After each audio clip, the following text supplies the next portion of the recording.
अस्सलाम वालेकुम।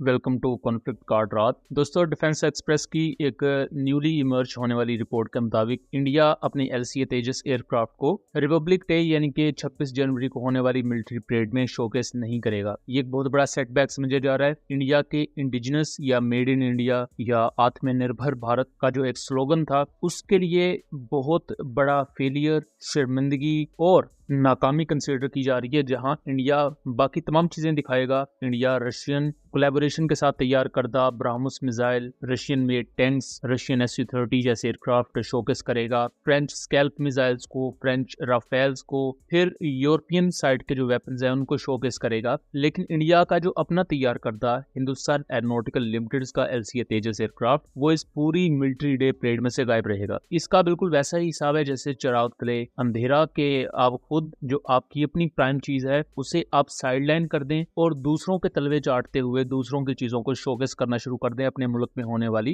Republic day parade पर। और इसकी वजह क्या बताई जा रही है? वजह भी बहुत ही ज्यादा इंटरेस्टिंग है। वजह इसकी ये बताई जा रही है कि नवंबर 2025 को यानी कि दुबई एयर शो के दौरान जो LCA तेजस एयरक्राफ्ट इंडिया का क्रैश हुआ था, उसकी वजह से इसकी रेपुटेशन को बहुत बड़ा धचका लगा है और इसी वजह से इसकी अवेलेबिलिटी पर और इसके ऑपरेशनल स्टेटस पर क्वेश्चंस रेज किए गए हैं इवन इंडियन एयरफोर्स की तरफ से भी। और इसी वजह से इसे इंडिया के रिपब्लिक डे परेड पर उड़ाया नहीं जाएगा। इससे पहले भी माजी में एक दो दफा ऐसा हो चुका है कि इंडिया ने अपने नेशनल इवेंट्स पर LCA तेजस को नहीं दिखाया। अभी भी इंडिया जितने भी एयरक्राफ्ट हैं, जिसमें डसॉल्ट राफेल, SU-30 MKI, फिर Boeing P-8I Poseidon anti submarine aircraft, MiG-29, Mirage 2000 और दूसरे एयरक्राफ्ट को अपनी परेड में दिखाएगा। Plus American AH-64 Apache helicopters भी यहाँ शामिल होंगे। सब कुछ दिखाया जाएगा A to Z, और खास तौर पर उन वेपन्स को जो इंडिया ने ऑपरेशन सिंदूर में पाकिस्तान के खिलाफ इस्तेमाल किए, लेकिन LCA तेजस को दिखाया नहीं जाएगा। दूसरी तरफ इंडिया ये भी कहता है कि LCA तेजस को उन्होंने ऑपरेशन सिंदूर में कॉम्बैट एयर पेट्रोल्स के रोल में यूज किया था,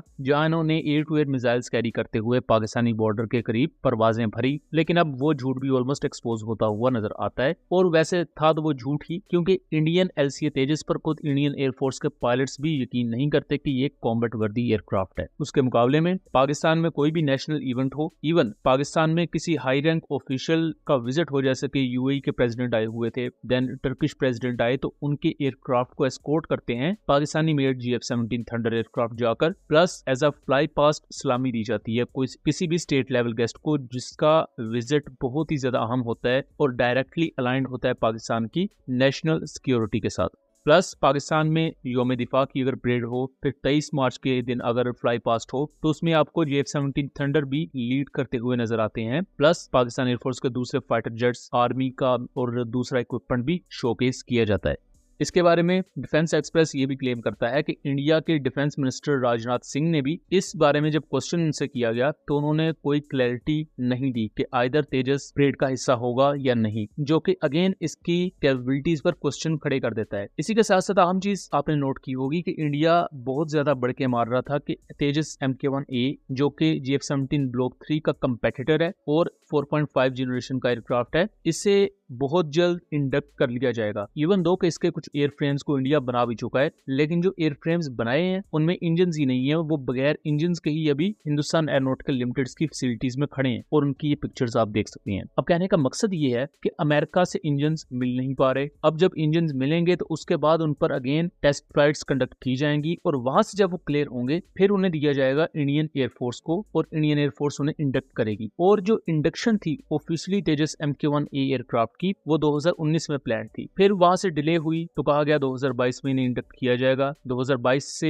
डिले हुई 2023, फिर 2023 से भी डिले हुई 2024, और अब कहा जा रहा था कि मार्च 2025 में फाइनली इंडिया इंडक्ट करेगा LCA तेजस MK-1A एयरक्राफ्ट को। लेकिन अभी भी ये चीज कंफर्म नहीं की जा सकती कि मार्च में इसकी इंडक्शन होगी। और इसकी कैपेबिलिटी किसके बराबर है? पाकिस्तान एयरफोर्स के GF-17 ब्लॉक 3 के बराबर, जो कि पाकिस्तान एयरफोर्स ने 2023 में इंडक्ट कर लिया था, मार्च 2023 में। तो इतना बड़ा गैप है यहाँ इंडियन एयरफोर्स का और पाकिस्तान एयरफोर्स का, और उस पाकिस्तान एयरफोर्स के खिलाफ इतना ज्यादा कैपेबिलिटी का गैप है जिसका बजट इंडिया से ऑलमोस्ट 6-7 गुना कम है। अगर आप इसको चाइना के तनाजुर में देखेंगे तो वहां कोई कंपटीशन नहीं है। LCA तेजस ना नॉर्दर्न एरियाज में अच्छा परफॉर्म कर सकता है बिकॉज ये एक लाइट कॉम्बैट एयरक्राफ्ट है, तो वहां ये लिमिटेड हद तक ऑपरेशंस कंडक्ट कर सकता है, बिकॉज अब जैसे जैसे ज्यादा बुलंदी पर जाते हैं ऑक्सीजन का लेवल डिक्रीज होता जाता है और ऑब्वियसली इंजन को थ्रस्ट प्रोवाइड करने के लिए ऑक्सीजन चाहिए होती है, हवा चाहिए होती है, और जब ऑक्सीजन की मिकदार ही कम है तो इंजन फुल्ली थ्रस्ट क्रिएट नहीं कर सकता। यही वजह है कि इवन GF-17 थंडर जैसे LCA तेजस जैसे जो लाइट कॉम्बैट एयरक्राफ्ट हैं, ये अगर पहाड़ी एरियाज के ऊपर जाएं तो वहां इनके स्पेसिफिकेशंस में 19-20 का फर्क आ जाता है। तो GF-17 ब्लॉक 3 को तो उस कॉन्टेक्स्ट में एज ये मिल जाता है कि लॉन्ग रेंज BVR मिसाइल्स ये ऑलरेडी कैरी करती है, जिसमें PL-15 है, उसके बाद PL-12 जैसी मिसाइल्स हैं। उसकी वजह से एक एज रहता है कि आप BVR फाइट में लड़ सकते हैं। उसमें फिर ये होता है कि इवन चाहे थ्रस्ट कम भी जनरेट हो रही है बट आपके पास एक एज रहता है। लेकिन LCA तेजस एयरक्राफ्ट जिस पर इवन अभी वेपन इंटीग्रेशन भी मुकम्मल नहीं हुई, इंजन उसके अभी US से आने हैं, और हालत ये हो चुकी है इंडियन एयरफोर्स की कि दुबई एयर शो में क्रैश के बाद इंडिया इन्हें अब अपने मुल्क में होने वाली रिपब्लिक डे परेड पर नहीं उड़ाना चाहता। तो ऐसी सिचुएशन में इंडिया किस बुनियाद पर बढ़ के मारता है LCA तेजस को लेकर, और आए दिन आप इनके आर्टिकल्स भी देख रहे होते हैं कि LCA तेजस F-16 से बेहतर है, ये JN-C से भी बेहतर है। अगर ये इतना ही बेहतर है तो आपने राफेल क्यों लिया, इसी ले लेते, इसे मैस प्रोड्यूस करते।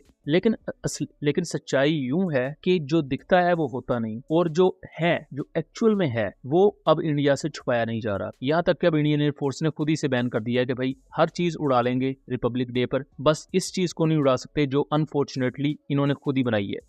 सो दोस्तों, ये था एक एनालिसिस। उम्मीद करता हूँ चीजें क्लियर रही होंगी। वीडियो पसंद आई हो तो इसे ज्यादा से ज्यादा शेयर कीजिएगा ताकि इस तरह की मजीद इन्फॉर्मेटिव वीडियोस हम आपके लिए लेकर आ सकें। मिलेंगे अगली वीडियो में, तब तक के लिए अल्लाह हाफिज।